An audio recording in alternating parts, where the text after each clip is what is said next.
pengajian ini sebab pengampunan bagi segala dosa, dan Allah Subhanahu Wa Taala mengabulkan segala hajat dan menjadikan kita di antara hamba-hamba yang bertakwa, dan menyelamatkan kita daripada segala bala, segala bencana, segala kesusahan dan adab di dunia dan akhirat. Dan mudah-mudahan Allah membukakan bagi kita pintu kefahaman dalam agama. Amin ya rabbal alamin.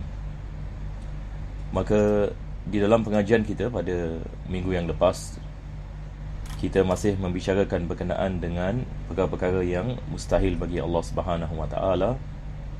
Maka daripada perkara yang kita membicarakan adalah kemustahilan Allah bersama dengan makhluk. Yani Allah Subhanahu Wa Taala dia tidak sama ini dengan para yakni makhluk ataupun ciptaan-ciptaannya. Dan Al-Imam Sanusi menukilkan beberapa sifat-sifat bagi hawadis, iaitu ciptaan-ciptaan, iaitu daripadanya kita telah membicarakan berkenaan dengan ciptaan-ciptaan ini berbadan, mengambil tempat, dan begitu juga disifatkan sebagai besar ataupun kecil dalam segi badannya. Dan akhir sekali kita membicarakan berkenaan dengan perbuatan ini dan hukum ahkam. Yang ini penulis ini mengatakan Allah Subhanahu Wa Taala dia tidak disifatkan dengan ada tujuan untuk melakukan sesuatu perbuatan ataupun yakni mengeluarkan satu hukum. Jadi mungkin saya merajaah, kita ulang kaji di sini sedikit supaya kita faham. Ini adalah perkara yang penting. Kita lihat jumlah ini jumlah yang pendek, tetapi yakni memerlukan kepada syarah. Jadi sekali lagi penulis ini mengatakan au yattasifa bil arad. Ia mustahil bagi Allah Subhanahu Wa Taala untuk disifatkan sebagai mempunyai arad. Arad ini kalau dalam bahasa kita panggil ini tujuan. Dan saya pada minggu yang lepas saya memberikan misal, kita manusia ini, kita keluar bekerja, tujuan ini untuk mendapatkan wang. Sebagai misal, ini adalah tujuan kita. Kita belajar, yang ini tujuan kita untuk pass exam. Jadi maksudnya apa yang kita melakukan, kita ada tujuan. Apa yang kita melakukan ini kita ada tujuan. Satu orang ini dia niat ini untuk berkahwin dan dia berkahwin. Apa tujuan dia berkahwin? Ada sekian. Yani ini adalah apa kita mengatakan, melakukan sesuatu perkara disebabkan ada tujuan yang hendak dicapai. Maka Allah tidak begitu. Yakni Allah Subhanahu Wa Taala menciptakan manusia, Allah menciptakan alam ini, Allah menciptakan jin dan malaikat. Adakah Allah Subhanahu Wa Taala menciptakan manusia, menciptakan jin, menciptakan malaikat ada tujuan di sebaliknya? Maksudnya Allah memerlukan kepada yakni ciptaan ini untuk kemanfaatan bagi Allah Subhanahu Wa Taala? Tidak sama sekali. Yani maksudnya di sini adalah Allah Subhanahu Wa Taala dia tidak mengambil manfaat sama sekali. Yakni bukan maksudnya Allah menciptakan sesuatu, dia ada tujuan dan dia mahu manfaat daripada sesuatu yang dia telah menciptakan. Ini adalah mustahil bagi Allah Subhanahu Wa Taala. Manakala hawadis, yakni ciptaan-ciptaan Allah Subhanahu Wa Taala, disebabkan yakni kita mempunyai kelemahan, maka kita melakukan sesuatu perkara, yakni dengan sebab ini kita memerlukan perkara yang lain. Maka Allah Subhanahu Wa Taala dia tidak memerlukan. Allah tidak memerlukan kepada ciptaannya, dan Allah Subhanahu Wa Taala tidak mempunyai yakni tujuan, yakni di atas ini ciptaannya. Tapi bukan maksudnya kita mengatakan Allah tidak mempunyai tujuan, bukan maksudnya Allah tidak menciptakan dengan hikmah. Ada hikmah di sebaliknya. Hikmah adalah perkara yang berbeza, ya. Maka kita nak kena membezakan di antara tujuan dengan hikmah. Kalau kita mengatakan Allah Subhanahu Wa Taala menciptakan manusia, kita mengatakan Allah tidak berhajat kepada manusia, Allah tidak memerlukan kepada manusia. Kalau orang menanyakan kenapa Allah menciptakan manusia, maka ada hikmah di sebaliknya. Nampak tak? Kita mengatakan ada hikmah. Bukan maksudnya Allah memerlukan. Ada hikmah ini di sebaliknya, yang mana Allah Subhanahu Wa Taala berkehendak sedemikian, dan Allah Subhanahu Wa Taala mahu yang ini memuliakan manusia dan sebagainya. Ini yang kita membicarakan ini dalam tafsir ini ayat ini, inni ja'ilun fil ardi khalifah dan sebagainya.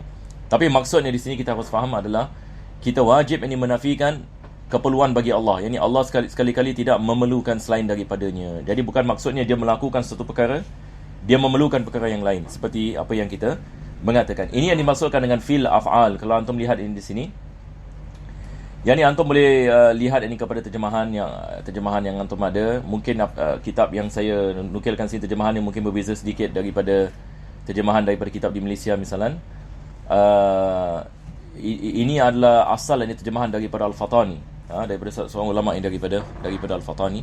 Tetapi apa yang penting adalah kita fahami dalam segi daripada bahasa Arab ni. Itu sebab fokus saya adalah kepada bahasa Arabnya. Sebab kalau saya fokus ini kepada bahasa Melayu, ini mungkin Ada terjemahan yang berbeza-beza.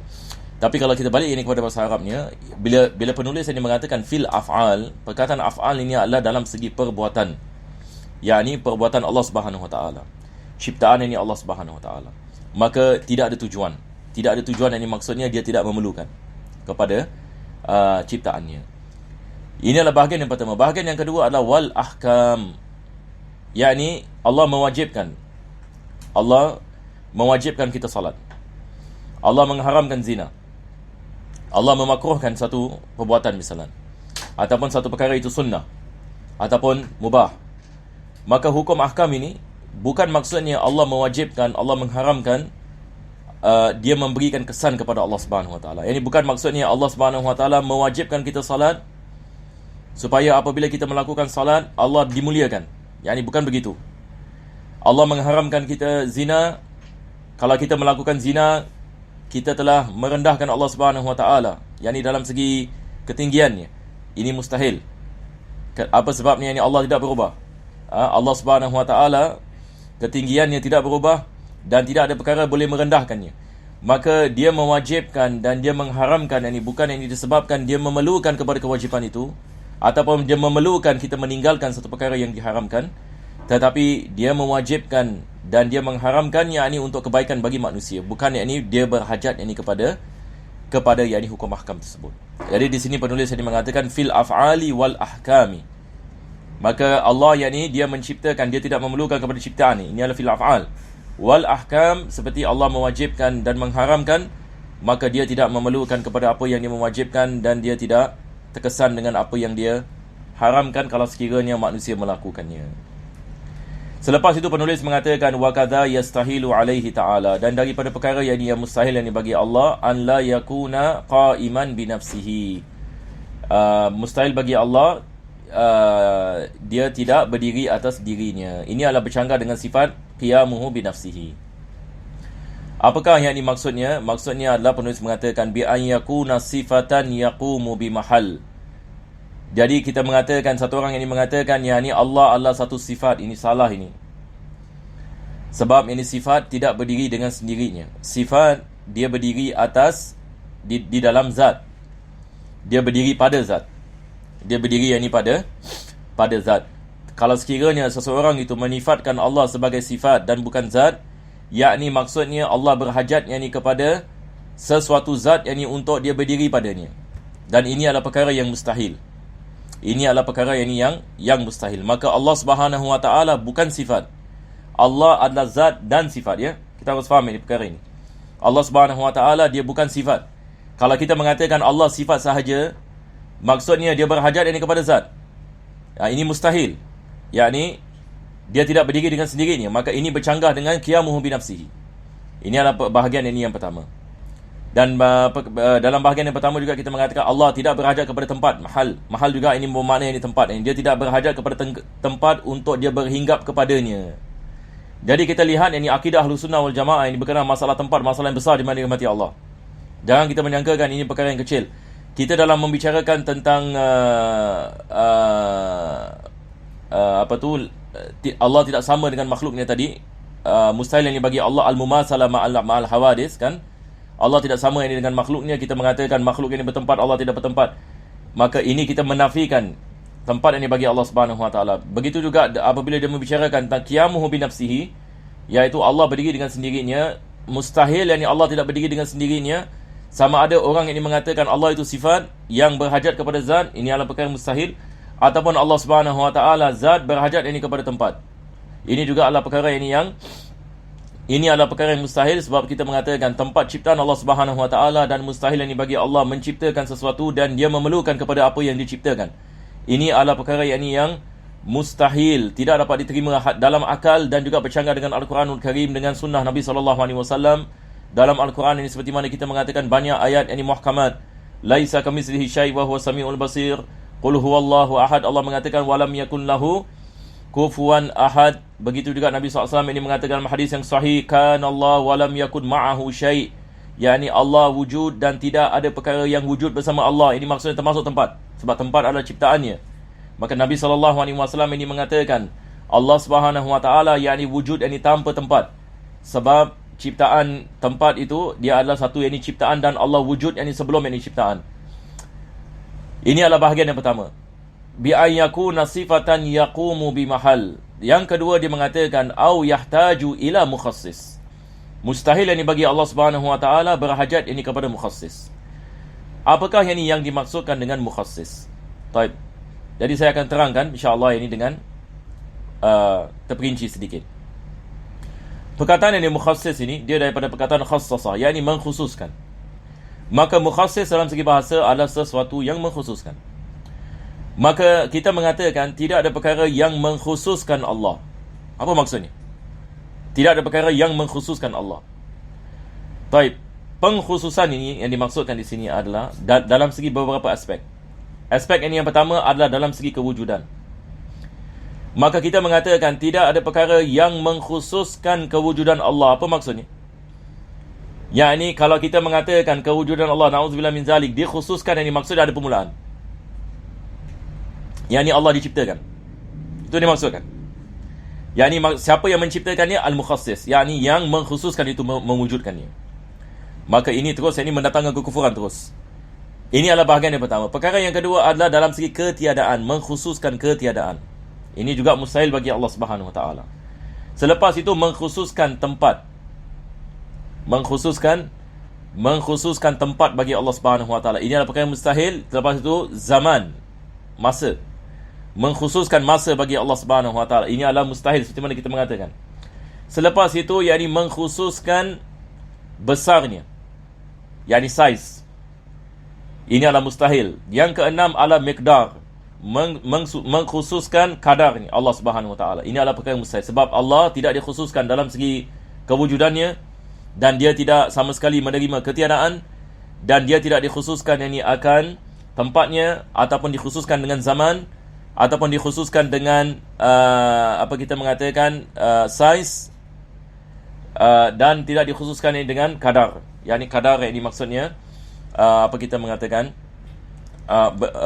berapa besar ataupun berapa berat ini dan sebagainya. Na'udzubillah min zalik. Jadi orang kaum ini Mujassimah ini, mereka terjebak dalam banyak daripada masalah ini. Walaupun mereka beriman akan kewujudan Allah Subhanahu wa taala, akan tetapi ini mereka mengatakan ini Allah itu bertempat, dan Allah berbadan, dan Allah ini ada berat badan dan duduk di atas arasy ini dan sebagainya. Maka ini semua adalah perkara yang bercanggah terus dengan Al-Quran, terus ini dengan usul dalam ilmu aqidah, yang mana ahlu sunnah wal jamaah yakni semua yang bersepakat atas perkara seperti ini. Yang menjadi kemusykilan adalah orang kaum ini Mujassimah dan golongan-golongan ini yang sesat, yang menisbahkan tempat dan badan dan sebagainya, seperti mana kita membicarakan sebelum ini. Jadi ini yang dimaksudkan di sini au yahtaju ila mukhassis, yakni mustahil bagi Allah Subhanahu wa taala berhajat ini kepada mukhassis. Jadi kita balik kepada 6 perkara tadi seperti mana saya mengatakan. Selepas itu penulis ini mengatakan wa kadza yastahilu alaihi ta'ala, begitu juga mustahil bagi Allah Subhanahu wa taala an la yakuna wahidan, bahawasanya dia tidak merupakan satu, yakni mustahil yakni bagi Allah Subhanahu wa taala lebih daripada satu. Ataupun penulis dia mengatakan bi ayyakuna murakkaban fi dzatihi, ataupun zatnya dirangkumi. Jadi ada dua perkara di sini. Mustahil bagi Allah Subhanahu wa taala berbilang, yakni lebih daripada satu, dan mustahil bagi Allah Subhanahu wa taala zatnya dirangkumi. Nanti saya akan membicarakan ini apa maksud ni zat yang dirangkumi. Sekarang ini kita lihat kita mengatakan mustahil yang bagi Allah Subhanahu wa taala lebih daripada satu dalam segi zat. Maka Allah satu, kita mengatakan Allah Subhanahu wa taala dia adalah satu dan tidak berbilang. Maka mustahil bagi Allah Subhanahu wa taala untuk lebih daripada satu. Dan dalam Al-Quran ini kita lihat Allah menerangkan perkara ini. Dalam Al-Quran ini sebagai misal Allah mengatakan law kana fihima alihatun illallah lafasadata. Kalau sekiranya ada Tuhan selain Allah yang berbilang, maka langit ini dan bumi ini akan musnah. Langit ini dan bumi akan musnah. Sebab ini adalah pertama sekali kita mengatakan perkara yang mustahil. Dan kalau sekiranya Tuhan itu lebih daripada satu, maka kita tidak akan mendapati langit dengan bumi ini seperti apa yang kita melihat ini hari ini, iaitu dengan berjalan yakni dengan sempurna. Kita lihat ini bumi dan bulan. Bila kita belajar ini tentang kosmologi, kita belajar ini tentang bagaimana kita lihat Allah mengatakan misalan tabarakalladzi biyadihil mulku wa huwa ala kulli syai'in qadir alladzi khalaqal mauta wal hayata liyabluwakum ayyukum ahsanu amala wa huwal azizul ghafur alladzi khalaqa sab'a samawatin tibaqa ma tara fi khalqir rahmani min tafawut. Yani Allah menciptakan langit ini dan bumi, 7 langit ini dan bumi, maka kamu tidak akan mendapati kekurangan dalam ciptaan Allah Subhanahu wa taala. Farji'il basara hal tara min futur. Dan lihat, Allah mengatakan sekali lagi, belajar ini tentang ciptaan Allah Subhanahu wa taala, tentang langit ini dan bumi. Kamu tidak akan mendapati kekurangan dalam ciptaan Allah, yakni kesemuanya sempurna. Kesemuanya dalam segi pergerakan, yakni bumi, dalam segi datangnya malam dan siang, semuanya bergerak dengan sempurna. Maka hari ini yang saintis ini mengatakan, ini mereka setelah ini mereka bertahun-tahun ini mereka lihat ini kepada ciptaan Allah Subhanahu wa taala, mereka mengatakan maka segala-galanya yakni diciptakan ini dengan yakni kesempurnaan yang sangat luar biasa, yang tidak ada kekurangan yakni sama sekali. Maka ini menunjukkan ini bahawasanya yang menciptakannya dia adalah Tuhan yakni yang satu. Kenapa? Kalau sekiranya dia lebih daripada satu, dia akan mendatangkan kemusnahan. Bagaimana mendatangkan kemusnahan? Yang ini cuba kita bayangkan kalau Tuhan ini lebih daripada satu. Ini akan disebutkan oleh Imam Sanusi dalam Barahin nanti. Selepas kita dah habis akidah, dia akan membicarakan tentang dia punya dalil dalam segi akal, dalil dalam segi Quran dan Sunnah. Maka mungkin saya sebut ini sedikit di sini. Kalau sekiranya Tuhan itu lebih daripada satu, kalau kita mengatakan misalnya Tuhan itu dua misalnya, Tuhan yang pertama nak menciptakan, Tuhan yang kedua tidak mau menciptakan. Apa yang akan berlaku? Dia akan berlaku clash of powers, percanggahan dalam segi kudrat. Maka percanggahan ini dalam segi kudrat ini membawa kepada kemusnahan. Maka dua-dua Tuhan mempunyai kuasa. Sebab kalau tak ada kuasa, tak boleh dia Tuhan. Dua-dua Tuhan mempunyai kuasa. Tuhan yang pertama nak menciptakan, Tuhan yang kedua tidak mau menciptakan. Maka kuasa nak menciptakan dengan kuasa tidak mau menciptakan bercanggah. Jadi bila ia bercanggah, apa yang akan berlaku? Ini yang Allah mengatakan la fasadata. Ia akan menyebabkan langit dan bumi akan menjadi fasad, akan menjadi musnah. Maka Tuhan mesti satu, dan ini boleh difahami dengan akal. Tapi tentu sekali dalil kita, misalnya dalil dalam Al-Quran ini Allah mengatakan qul huwallahu ahad. Yang ini katakanlah Allah Subhanahu wa taala itu adalah satu. Banyak lagi ayat-ayat dalam Al-Quranul Karim, Allahu la ilaha illahu. Yang ini Allah Subhanahu wa taala tidak ada Tuhan ini selainnya. Jadi kita ada dalil dalam segi Al-Quran dan dalil dalam segi sunnah.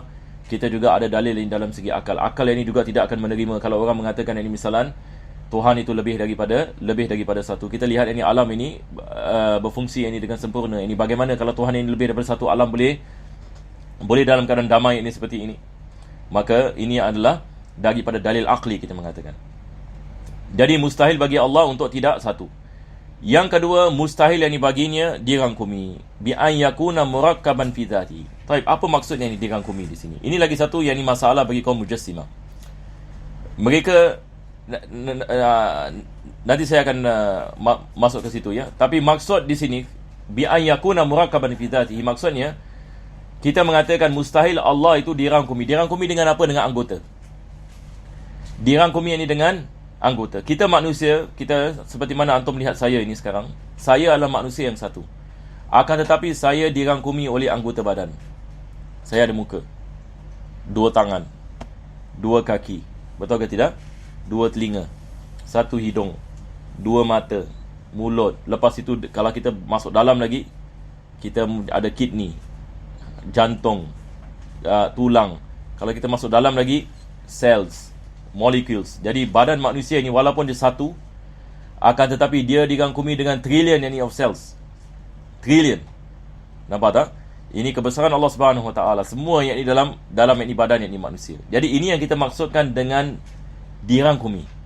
Allah Subhanahu wa taala satu dalam zat dan dia tidak dirangkumi. Maksudnya kita tidak boleh mengatakan Allah itu mempunyai anggota. Ini sekali lagi, ini kaum Mujassimah. Kalau kita lihat, ini akidah mereka, fahaman mereka.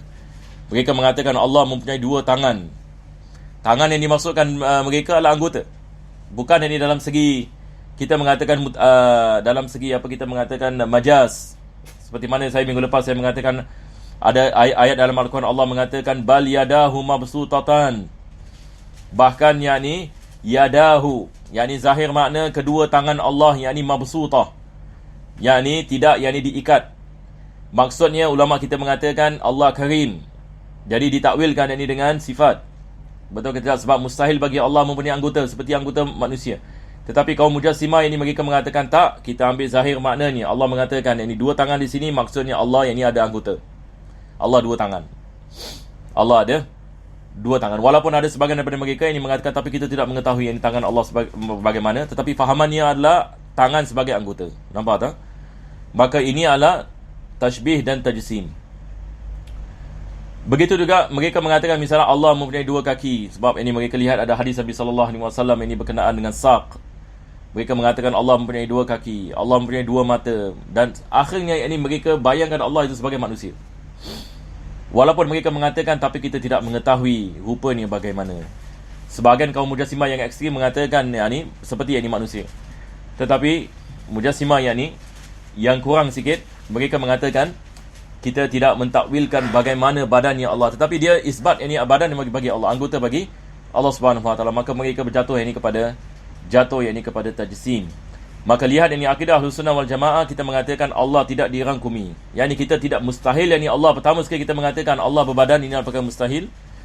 Dan Allah yang ini tidak mempunyai anggota yang ini seperti makhluk. Allah tidak mempunyai anggota.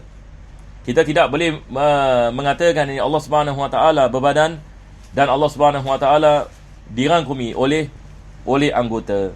Ini adalah perkara yang mustahil bagi Allah Subhanahu Wa Taala, dan tentu sekali ini bercanggah dengan usul dalam akidah ini, bukan masalah cabang. Ini adalah perkara yang kita tidak ada khilaf di antara ulama Ahlus Sunnah wal Jamaah. Itu sebab orang yang beriman Allah itu berbadan, Allah ini beranggota dan sebagainya, maka ini kita mengatakan masalah besar dalam akidahnya sendiri. Maka akidah yang tajsim ini boleh membawa seseorang itu kepada kekufuran. Dalam ini kekufuran. Maka dia adalah perkara yang sangat bahaya sekali. Mudah-mudahan Allah Subhanahu Wa Taala menyelamatkan kita insya-Allah. Selepas itu penulis mengatakan au yakuna lahu mumasilun fi dzatihi aw sifatihi. Yakni mustahil bagi Allah ada sesuatu selainnya sepertinya dalam segi zat dan dalam segi sifat.